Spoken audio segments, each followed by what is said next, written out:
అందరికీ praise lord. క్షేమంగా ఆరోగ్యవంతులుగా దేవుని మీద ఆధారపడుతూ బైబిల్ చదువుకుంటూ ప్రార్థనలు చేసుకుంటూ మేము ఈ కార్యక్రమాలు సాగించుకుంటున్నారని నేను నమ్ముతున్నాను. ప్రభుదినం ఆన్లైన్ శుభదీర్ మెసేజెస్ వస్తున్నాయి, అవన్నీ మీరు జాగ్రత్తగా వినండి. మరి ఆనందకు ఆ ఫెసిలిటీ మనం పెట్టుకోలేకపోయాం. అక్కడ ఇంచిపేట ప్రియులు తర్వాత అయినా ఈ లింక్ తీసుకొని శుభదీర్ మెసేజెస్ వినండి. మరి దేవుడు మన ఆయన కొరకు మీరు అందరూ ప్రార్థన చేస్తున్నందుకు చాలా థ్యాంక్స్. ఎంతో నెమ్మదినిచ్చాడు దేవుడు. ఈరోజు 6th round of radio therapy అయింది.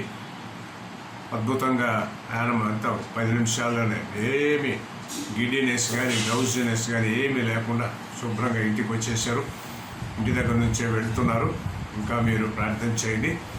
దేవుడు ఇంకా ఘనకార్యాలు చేసి ఆరోగ్యవంతులుగా మరి ఆయనమ్మ ఆ కుటుంబం సంతోషంగా మన మధ్యకు రాగలిగినట్లుగా ప్రార్థన చేయండి. దేవుడు మనల్ని ప్రేమించి మన జీవిత కాలంలో మరి ఒక దినం ఇచ్చాడు కదా. నవంబర్ నెల 25వ తారీఖు, నవంబర్ నెల 25వ తారీఖు బుధవారం. బైబిల్ క్లాస్కి వెళ్ళక ముందుగా ప్రార్థన చేసుకున్నాం. మహోన్నతుడా, పరిశుద్ధ దేవ, కృపామయుడ, కనికరము గల మా తండ్రి, నమ్మదగిన దేవ, శ్రేష్టమైన మీ నామమునకు స్తుతులు స్తోత్రం. నన్ను మమ్మను మీరు వెనక్కి రక్షించుకొని మీ కృపలో భద్రపరిచి మీ కృపను మా పట్ల విస్తరింపచేసి మా శరీరాలకు ఆరోగ్యాన్ని, ఆత్మలకు క్షేమాన్ని ఇచ్చి కాపాడుతూ మీ నామాన్ని ఘనపరుచుకుంటున్నందుకు మీకు వందనాలు, స్తోత్రాలు. ప్రేమ గల మా తండ్రి, నా దేవా, నా తండ్రి, మరి వీళ్ళందరూ ప్రార్థన చేస్తున్నారు. అనేక మంది ఆయన కొరకు ప్రార్థన చేస్తున్నారు. ఎంతో నెమ్మదినిచ్చారు. అన్నీ తినగలుగుతున్నది, నడవగలుగుతున్నది. తండ్రి మరి దేవ, ఆర్టీ రేడియో థెరపీ ఈజీగా తీసుకోగలుగుతున్నది. మీ కృపను పూర్తిగా విస్తరింపజేసి క్రీస్తు నామానికి మహిమకరంగా ఆయన జీవితాన్ని, ఆరోగ్యాన్ని దయచేయమని కూడా ప్రార్థన చేస్తున్నాం. ఇంకా మా సంఘంలో ఉన్న బలహీనమైన ప్రియులందరినీ మీరు జ్ఞాపకం చేసుకొని వారికి బలమునివ్వండి. అనారోగ్యం ఉన్న వారికి ఆరోగ్యం ఇవ్వండి. అవసరతలో ఉన్న వారికి సహాయం చేయండి. అన్నీ ఉండి అలక్ష్యం చేస్తున్న వారిని హెచ్చరించండి. మీ నామాన్ని కనపరచు. మా జీవిత కాలంలో మరి ఒక దినం ఇచ్చారు. ఆయన నవంబర్ నెల 25వ తారీఖు బుధవారం. ఇదిగో ఈ విధంగా బైబిల్ క్లాస్లో కలుసుకోవడానికి మీ కృప మాకు అనుగ్రహించారు. ఇదిగో కీర్తనల గ్రంథాన్ని చదవబోతున్నాం. మొదటి అధ్యాయం దాదాపు చివరికి వచ్చాం. ఈరోజు కూడా మాతో మాట్లాడి మీ జ్ఞానాన్ని మాకు పంచి మా విశ్వాసాన్ని బలపరిచి మా విశ్వాసాన్ని స్థిరపరిచి క్రీస్తు మహిమ కొరకు జీవించడానికి మమ్మల్ని అందరినీ తీర్చిదిద్దుమని యేసు క్రీస్తు పరిశుద్ధ నామమున వేడుకుంటున్నాము తండ్రి, ఆమేన్. అందరికీ గుర్తుంది కదా, కీర్తనల గ్రంథంలోని 150 అధ్యాయాలలో 150 మనం స్టడీ చేయము. ఒక 20 మాత్రమే స్టడీ చేస్తామని మొట్టమొదటి బైబిల్ స్టడీ దినాన్ని మీకు చెప్పాను. మీకు గుర్తుండే ఉంటుంది. ఆ భాగంలోనే అవన్నీ ఏమిటో మళ్ళీ ఇంకొకసారి చెప్తాను. ఆ భాగంలోనే మొదటి అధ్యాయానికి వచ్చాం. మనం స్టడీ చేయబోయే ఈ 20లో మొదటి అధ్యాయం కూడా ఒకటి. దాంట్లో 2 భాగాలు చెప్పాడని చెప్పాను. ఒకటి దుష్టులు, రెండవది ధన్యులు. మరి దుష్టులు అంటే దుర్మార్గులు కాదు, ప్రభు లేకుండా జీవించాలనుకుని తీర్మానం చేసుకునేవాడు. ప్రభుతో అవసరం లేదని, దేవునితో మనకు అవసరం లేదని చెప్పుకొని జీవించే వాళ్ళను దుర్మార్గులు అంది మన బైబిల్. కాబట్టి దుర్మార్గ సంగతి ఈరోజు రాకముందు ముందుగా రీక్యాప్ చేసుకుందాం ఇంతకుముందు జరిగిన క్లాస్లో.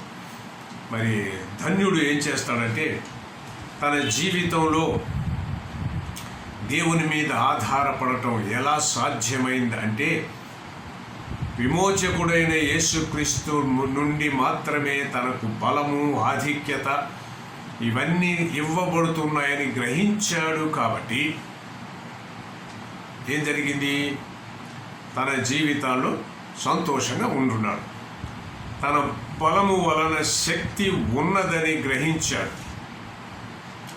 దేవుని విధానాలకే సంపూర్ణంగా సమర్పించుకున్నాడు.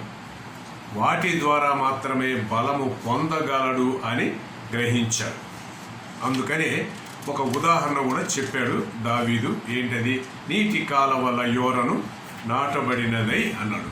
అంటే చెట్టు వేళ్ళు లోపలికి ఉంటాయి, మనకు కనబడవు. అది విశ్వాస జీవితానికి గుర్తు అని చెప్పాను. మనకు పైకే కనబడుతుంటుంది. వేళ్ళు బాగా స్ట్రాంగ్గా ఉంటే చర్చ్ కూడా పర్సన్ మంచి వ్యక్తి కూడా చాలా స్ట్రాంగ్గా ఉంటాడని ఆ రోజు మీకు గుర్తు చేశాను. ఈరోజు మరి దేవుడు మనకిచ్చిన సమయాన్ని బట్టి ఇవాళ తొందరగా అయిపోతే ఫస్ట్ డే అయిపోచేసుకున్నాం. ఈరోజు దేవుడు లేని వారి జీవితం ఎలా ఉంటుందో చూద్దాం. అంటే దేవుని గురించి పట్టించుకోకుండా, దేవుని అవసరతను గ్రహించుకోనకుండా తన జీవితాన్ని తనే జరుపుకుందామని చెప్పుకునే వ్యక్తి యొక్క జీవితం ఎలా ఉంటుందంటే, చూడండి,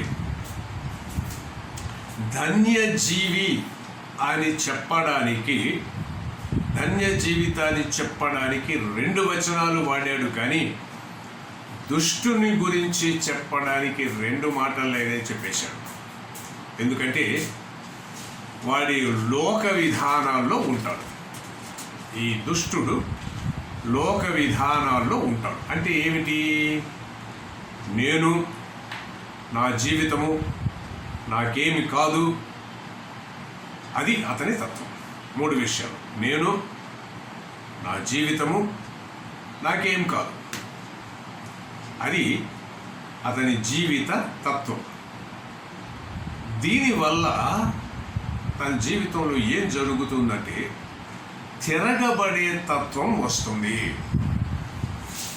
కాబట్టి మనం ఒకసారి గమనించుకున్నామంటే ఎక్కువ మంది దుర్మార్గులు తిరగబడుతూ ఉంటారు. అందుకే వాళ్ళు చట్ట ప్రకారం జీవించరు. ఇంకేం చేస్తారు? ఇతరులను నిందిస్తూ ఉంటారు. అందువల్ల అతను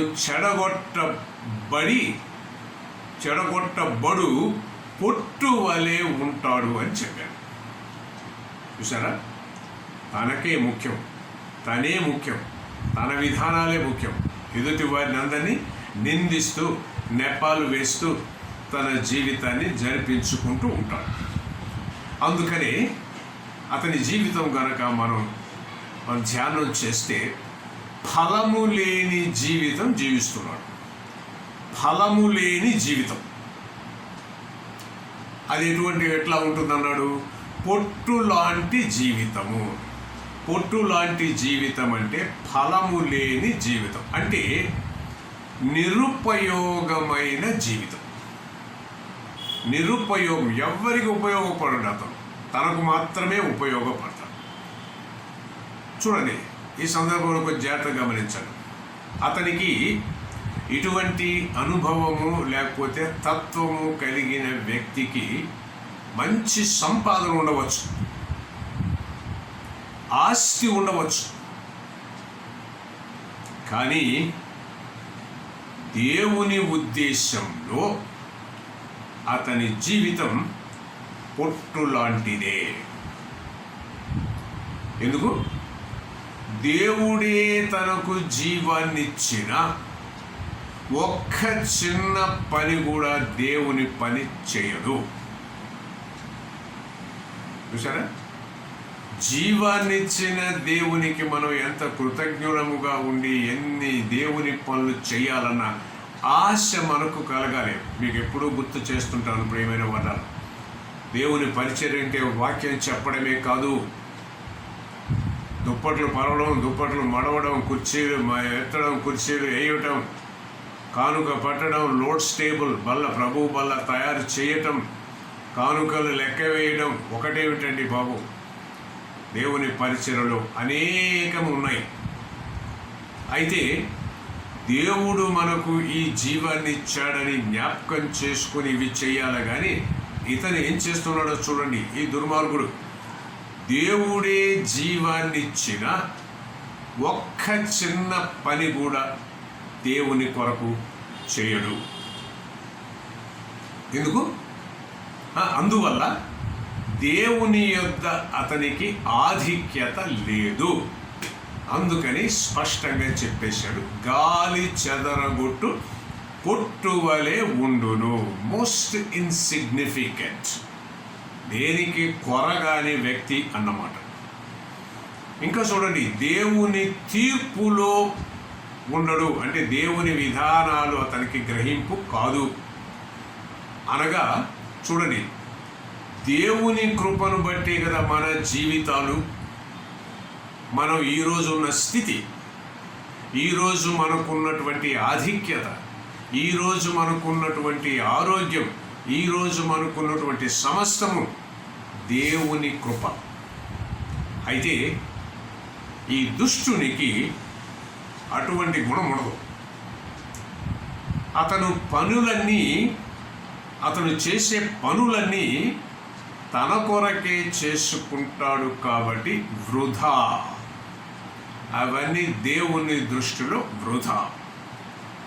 ఇంకా చూడండి, నీతిమంతుల సభలో కూడా ఉండలేడు.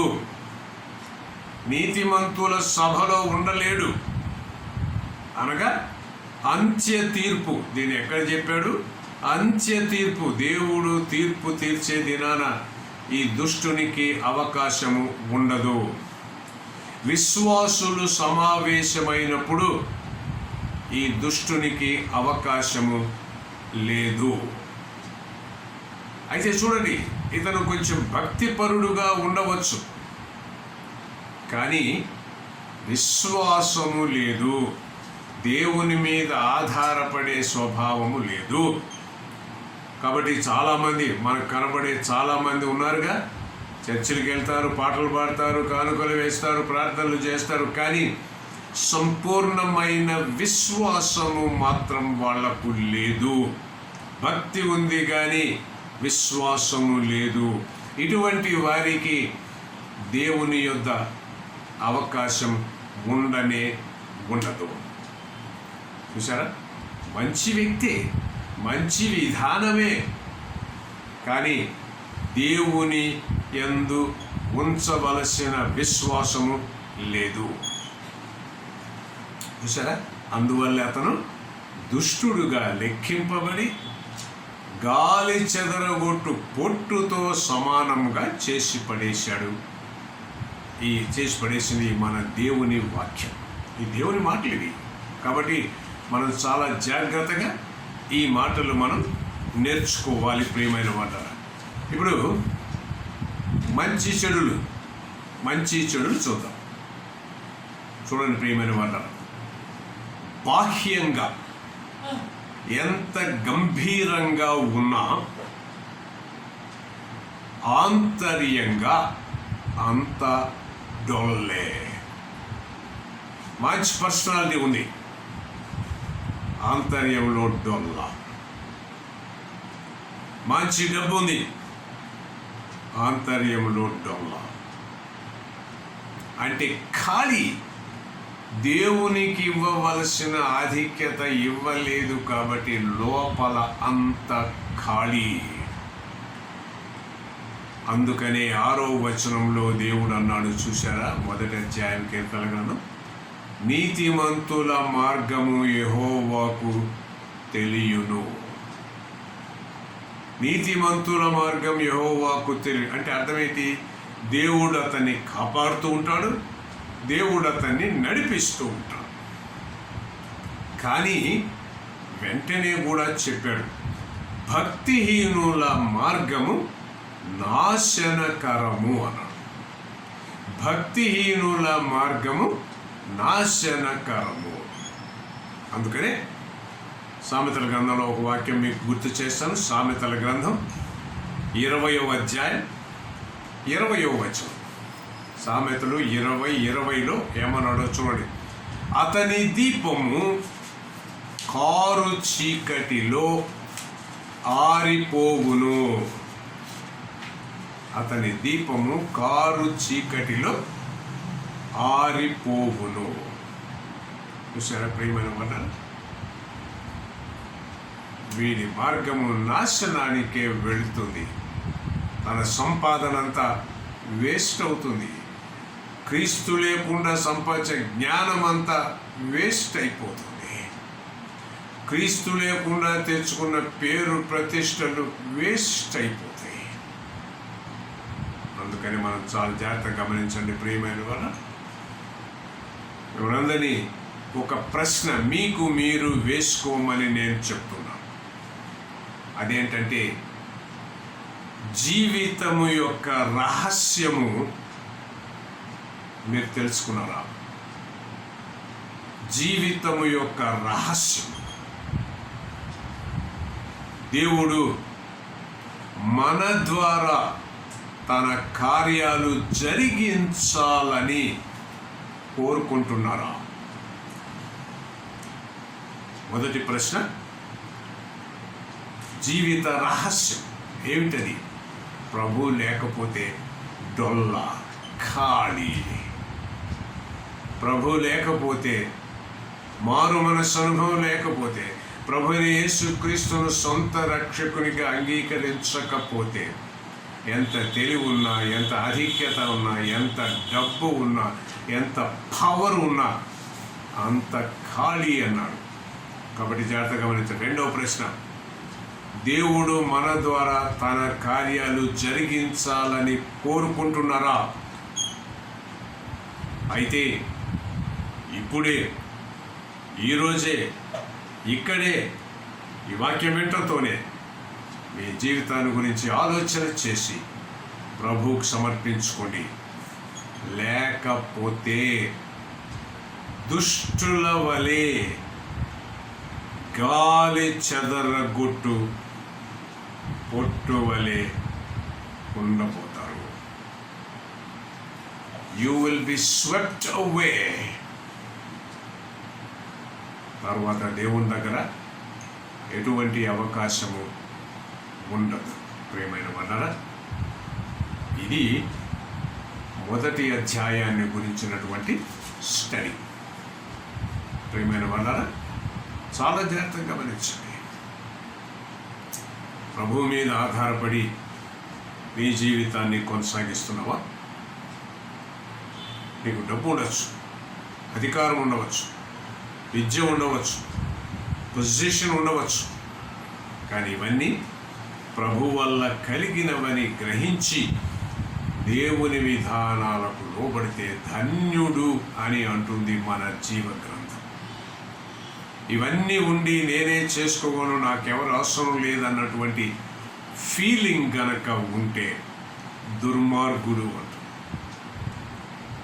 మరి దేవుని విధానాలకు సమర్పించుకొని దేవునికి ఇష్టమైన జనాంగముగా మనమందరము మారి సమర్పణతో దేవుని పరిచర్యలో పాలు పొందటానికి పరిశుద్ధాత్మ దేవుడు తన శక్తిని, సహాయాన్ని మనకందరకు దయచేయనుగాక. ఆమేన్. ప్రియమైన వాళ్ళారా, ఇది మొదటి అధ్యాయం గురించి. రేపు దేవుని చిత్తమైతే 8వ అధ్యాయాన్ని స్టడీ చేద్దాం. కాబట్టి ఒకసారి మీరు చదువుకొని రండి.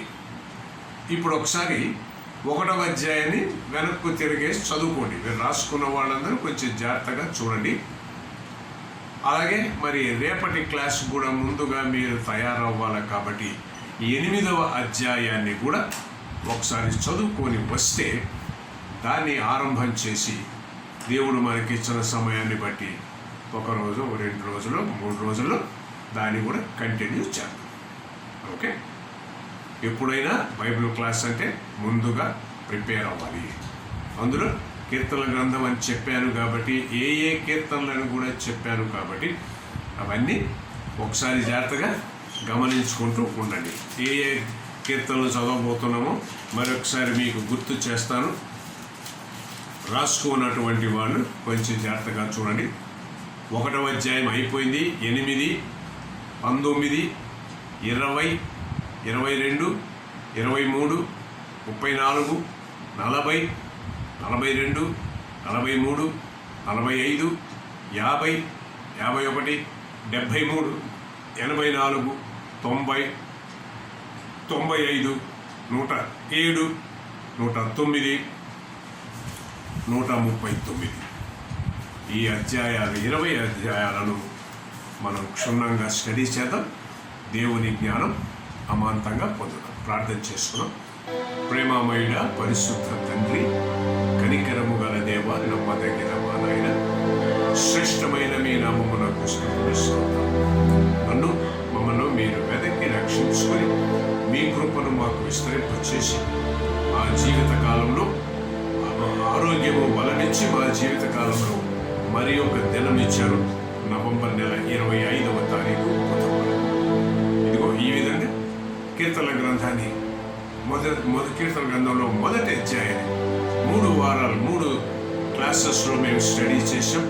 ఈ అద్భుతమైన జ్ఞానాన్ని మేము దృష్టి ఉంచుకొని జ్ఞాపకం చేసుకుంటూ మీరు చేసిన మేళ్ళన్నీ గుర్తు చేసుకుంటూ మా విశ్వాస జీవితాన్ని కొనసాగించడానికి మీ కృపను మాకు దయచేయమని మరొకసారి మీ పట్ల విశ్వాసము కలిగి, విధేయత కలిగి, మరి సమర్పణ కలిగి జీవించే ధన్యత మాకు అందరికీ దయచేయమని యేసు క్రీస్తు పరిశుద్ధ నామమున వేడుకుంటున్నాము తండ్రి. ఆమేన్. ప్రైజ్